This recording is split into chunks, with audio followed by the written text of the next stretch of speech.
Hi friends, అందరికీ దయ్యాల గుట్టకు స్వాగతం.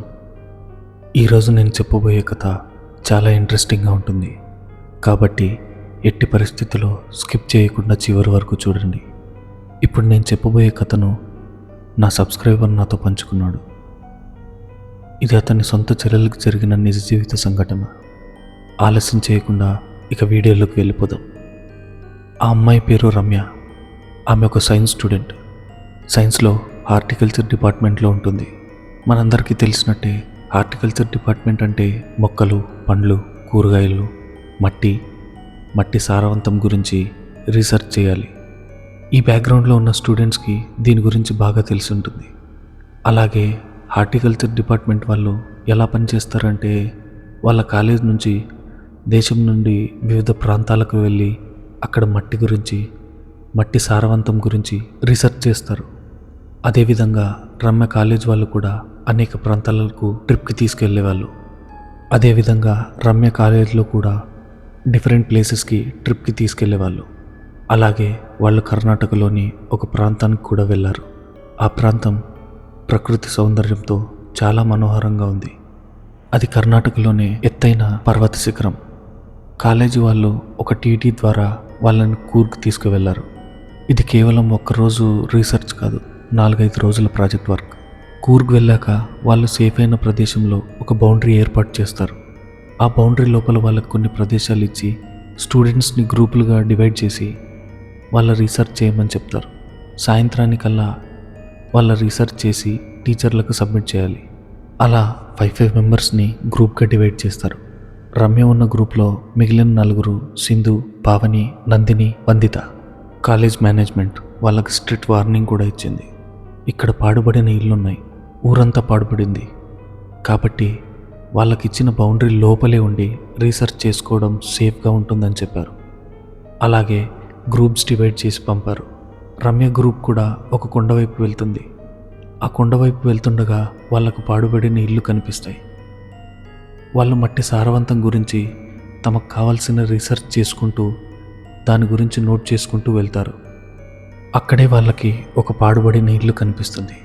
రమ్య చాలా ధైర్యం చేసి ఆ పాడుబడిన ఇంటి లోపలికి వెళ్తుంది. ఊరంతా ఎందుకు ఖాళీ అయి ఉంటుందన్న విషయం మీ అందరికీ తెలుసు. చాలా బాగున్న ఊరు ఒకరోజు ఖాళీ అవుతుంది.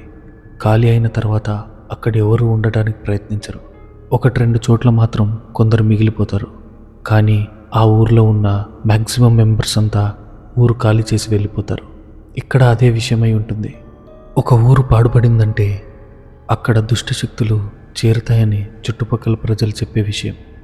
దీనికి సంబంధించిన కథలు 1 కాదు 2 కాదు, చాలా ఉన్నాయి. అదే కాకుండా కుందేల్ముఖ్ ఒక మంచి పర్యాటక ప్రదేశం అని కూడా చెప్పొచ్చు. అక్కడ ఉన్న కొండలు, ప్రకృతి, జంతువులు నిజంగా చాలా అందంగా ఉంటాయి. టూరిస్టులుగా మనం ఆ ప్రదేశాన్ని ఆస్వాదించాలి. అక్కడ కొంత సమయం గడపాలి, నేచర్ని ఎంజాయ్ చేయాలి. మనం ఏదైనా వేరే విషయాల్ని వెతకడానికి వెళ్తే ఆ ప్రదేశం ఎలాంటిదైనా సరే మనకు ప్రతికూల భావన కలుగుతుంది. రమ్య బ్యాచ్ ఆ పాడుబడిన ఇంటికి వెళ్ళిన తర్వాత ఆమె ఫ్రెండ్స్, వద్దు నాకు భయం వేస్తుంది, దయచేసి బయటికి వెళ్ళిపోదాం అని అంటారు. కానీ రమ్య కొంచెం బోల్డ్ అమ్మాయి. ఇటువంటి విషయాలకు ఆమె భయపడేది కాదు. దయ్యాలు, భూతాలు అనే విషయాల్లో ఆమెకు అసలు నమ్మకమే లేదు. యూట్యూబ్లో ఉన్న ఇంటర్వ్యూలు చూసి ఇదంతా కేవలం మైండ్ గేమ్ అని ఆమె చాలా ఈజీగా కొట్టిపారేస్తుంది. ఇలాంటి మనస్తత్వం ఉన్న అమ్మాయికి ఏ విధంగానూ భయం కలగదు. కానీ ఆమెతో ఉన్న ఫ్రెండ్స్ అందరికీ భయం వేస్తుంది. ఫ్రెండ్స్ బలవంతం చేయడంతో వాళ్ళు ఆ ఇంట్లోంచి బయటకు వస్తారు. ఆ ఇంటి వెనుకనే ఒక బావి ఉంటుంది. ఆ బావిలోకి తొంగి చూసినప్పుడు అందులో నీళ్లుండవు. ఆ బావి దగ్గర ఒక బొమ్మ ఉంటుంది. అది చూసి వాళ్ళకి ఆశ్చర్యం కలుగుతుంది. ఆ బొమ్మ కొత్తగా కూడా ఉంటుంది. అంటే దాన్ని ఇప్పుడే తెచ్చి ఎవరో అక్కడ పెట్టినట్టు. దాని గురించి మాట్లాడుకుంటూ కిందకు చూసినప్పుడు రమ్య కాలు దగ్గర ఒక వెండి రింగ్ దొరుకుతుంది. ఆమె దాన్ని తీసుకుంటుంది. అలాగే ఆమె ఫ్రెండ్స్కి కూడా ఒక కాలి ఉంగరం, ఒక కాలి గజ్జ దొరుకుతుంది. ఇది చూసిన మిగతా ముగ్గురు, వద్దు, ఇవన్నీ ముట్టుకోవడం మంచిది కాదు, దెయ్యం లాంటివి ఉంటాయి, వీటిని ఇక్కడే పాడేసి వెళ్ళిపోదామని అంటారు. వాళ్ళ గ్రూప్లో ఉన్న సింధు అనే అమ్మాయి చాలా భయపడిపోతుంటుంది. దానికి రమ్య, ఇక్కడ దెయ్యం భూతం లాంటివి ఏమీ లేవు, ఇది కేవలం వెండి వస్తువులు అంతే, అదృష్టం కొద్దీ మనకు దొరికాయి, దీన్ని తీసుకెళ్ళి అమ్మితే కనీసం 2,000 రూపాయలు వస్తాయి అని అంటుంది. వాళ్ళిద్దరూ వెండి వస్తువులు చేతిలో పట్టుకున్నప్పుడు పక్కన ఉన్న ఒక అమ్మాయి, ఏ దయ్యమా, వచ్చి వీళ్ళిద్దరిని పట్టుకెళ్ళిపో అని ఆట పట్టిస్తుంది. వాళ్ళందరూ నవ్వుకుంటూ వెనక్కి వస్తారు. తిరిగి వచ్చిన తర్వాత వాళ్ళు నోట్ చేసుకున్న డీటెయిల్స్ అన్నీ టీచర్కి సబ్మిట్ చేస్తారు. సబ్మిట్ చేసిన తర్వాత కాలేజ్ డిపార్ట్మెంట్ వాళ్ళకి ఒక లాడ్జ్ బుక్ చేస్తుంది. ఇప్పటి వరకు అంతా నార్మల్గా ఉంటుంది. వాళ్ళందరూ భోజనం చేసి పడుకుంటారు. రమ్య, ఆమె స్నేహితురాలు పావని, అదే ఎవరైతే వెండి వస్తువు పట్టుకుని ఇంకో అమ్మాయి ఉంటుంది కదా ఆమె, వీళ్ళిద్దరికీ ఒకే రకమైన కళ వస్తుంది. వాళ్ళిద్దరి కళలో ఏమొచ్చిందంటే, పావని, రమ్య ఆ వెండి చైన్ దొరికిన ప్రదేశానికి వెళ్ళుంటారు. వాళ్ళు అదే బావి దగ్గర నిలబడి ఉన్నప్పుడు బావిలోంచి ఒక సౌండ్ వినపడడం మొదలవుతుంది.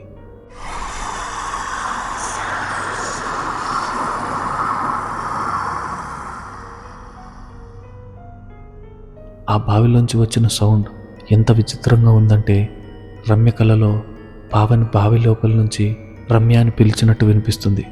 అదేవిధంగా పావని కలలో రమ్య ఆ బావిలోంచి పావని అని పిలిచినట్టు వినిపిస్తుంది. పక్కపక్కనే పడుకున్న వాళ్ళిద్దరికీ ఒకేసారి మెలకు వస్తుంది. రమ్య పావనిని ఏమైందని అడుగుతుంది. దానికి పావని, ఒక పీడకల వచ్చింది అని చెప్పింది. నువ్వెందుకు లేచావని అడుగుతుంది. దానికి రమ్య కూడా, నాకు కూడా ఒక పీడకల వచ్చింది అని చెప్తుంది. కానీ విచిత్రం ఏంటంటే, వీళ్ళిద్దరికీ ఒకే రకమైన కల వచ్చి ఉంటుంది. దీని గురించి మాట్లాడుకుంటున్నప్పుడు వాళ్ళిద్దరికీ నిజంగా భయం కలగడం స్టార్ట్ అవుతుంది. పావని భయంతో సింధు చెప్పినట్టే అవుతుంది, ఇదేదో దయ్యమే అనిపిస్తుంది అని అంటుంది. దానికి రమ్య, సింధు దయ్యం గురించి మాట్లాడడం వల్లే మనకు ఇలా అనిపిస్తుంది, అందుకే అలాంటి కళలే వచ్చాయి, ఇదంతా ఏం లేదు, వెళ్ళి పడుకుందాం పదా అని చెప్పి ఇద్దరు వెళ్ళి పడుకుంటారు.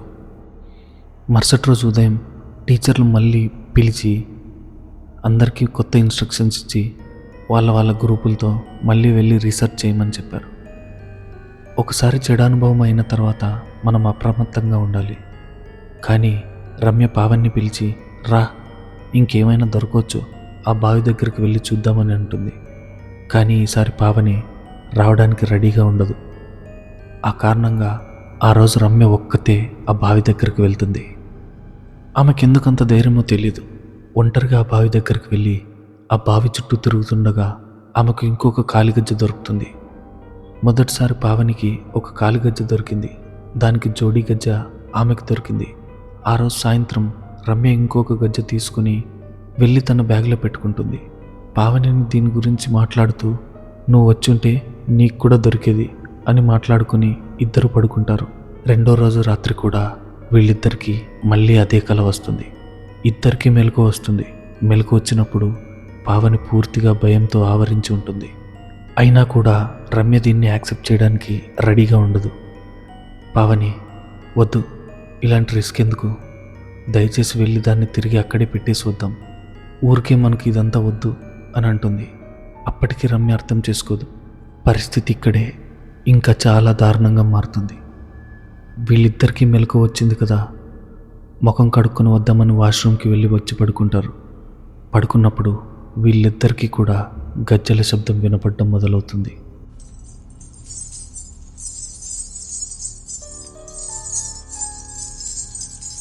బయట ఎక్కడో దూరంగా ఓ స్త్రీ ఏడుస్తున్నట్టు కూడా వినపడడం మొదలవుతుంది.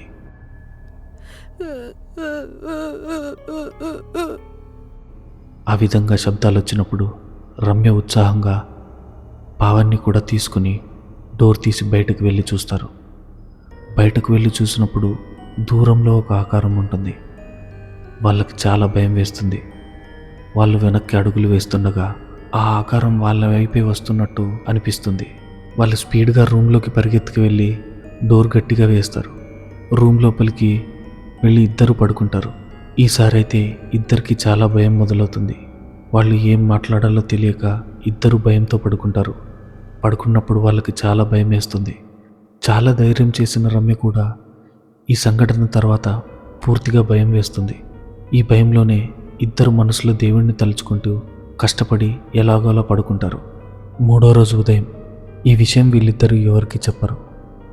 ఫస్టే రమ్య దయ్యం లేదు ఏం లేదు అంటుంది కదా.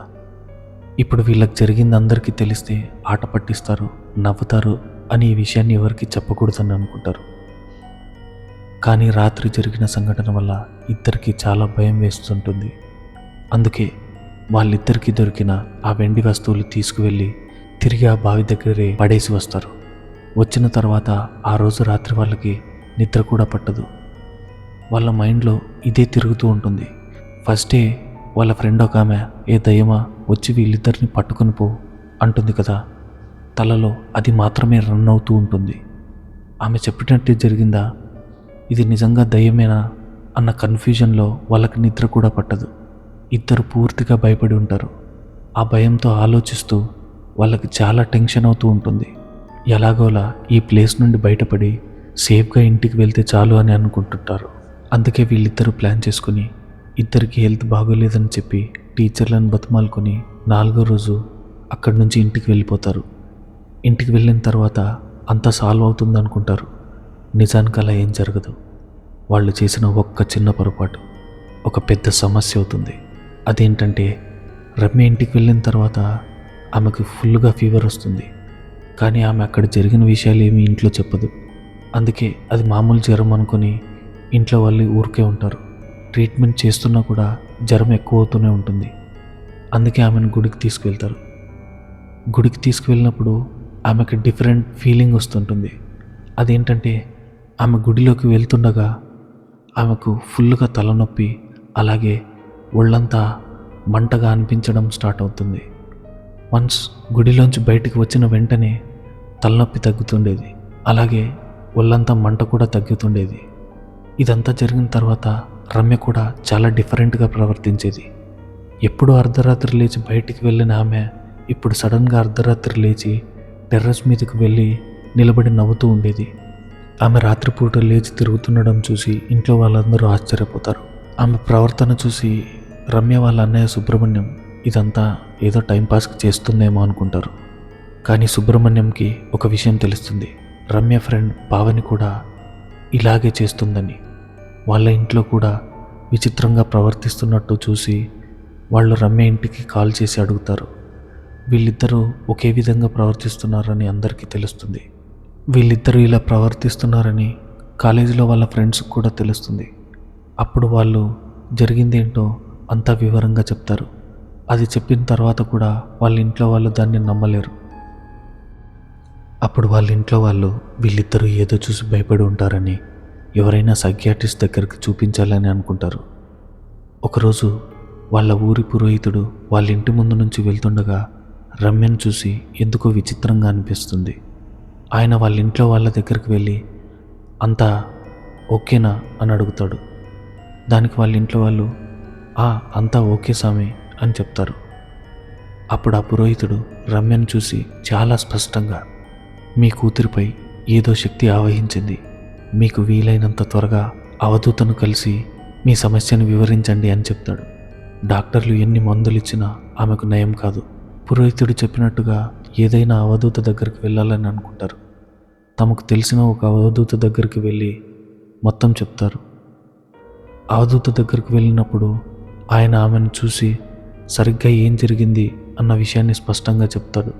ఎవరో మంత్రించిన ఒక వెండి వస్తువు వీళ్ళు ముట్టుకున్నారు.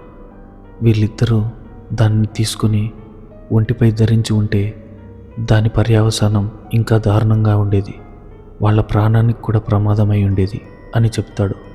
ఆ అవధూత ఒక గురువుగారి కాంటాక్ట్ నెంబర్ ఇస్తాడు. ఆ కాంటాక్ట్ నెంబర్ తీసుకుని ఇంట్లో వాళ్ళంతా వెంటనే ఒక మఠానికి వెళ్తారు.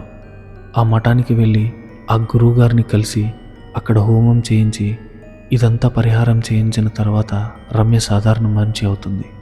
అదేవిధంగా పావని కూడా నార్మల్ అవుతుంది. ఇదంతా విన్న తర్వాత నాకు అర్థమైంది ఏంటంటే, మనం ఏదైనా కొత్త ప్లేస్కి వెళ్ళినప్పుడు మనం ఎంత ధైర్యవంతులైనా సరే అక్కడ ఏమీ చేయకూడదు. జస్ట్ నేచర్ని ఎంజాయ్ చేసామా, మన ట్రిప్ని ఎంజాయ్ చేసామా, వెనక్కి తిరిగి వచ్చేసామా అన్నట్టు ఉండాలి. ఈ కథ నిజమా అబద్ధమా అన్న క్లారిటీ నేనైతే ఇవ్వలేను. ఇది మన సబ్స్క్రైబర్ నాతో షేర్ చేసుకున్న కథ. వాళ్ళు నాతో ఏ విధంగా అయితే చెప్పారో నేను అదే విధంగా మీతో చెప్తున్నాను. ఇక మీరే డిసైడ్ చేసుకోండి ఇది నిజమా అబద్ధమా అన్నది. నాకైతే ఈ స్టోరీ చాలా ఇంట్రెస్టింగ్గా అనిపించింది, అందుకే మీతో షేర్ చేసుకున్నాను. మీకు కూడా ఇలాంటి అనుభవాలు అయి ఉంటే డిస్క్రిప్షన్లో ఉన్న మెయిల్ ఐడికి మెయిల్ చేయండి. నెక్స్ట్ కథ మీదే అవ్వచ్చు. ఈ వీడియో మీకు చాలా నచ్చిందని అనుకుంటున్నాను. నచ్చితే సబ్స్క్రైబ్ చేయడం మర్చిపోకండి. అలాగే నెక్స్ట్ వచ్చే హర్రర్ వీడియో కోసం మీ అందరూ ఎదురు చూస్తూ ఉండండి అని చెప్తూ ఈ వీడియోని ఇక్కడితో ముగిస్తున్నాను. Take care. Bye bye.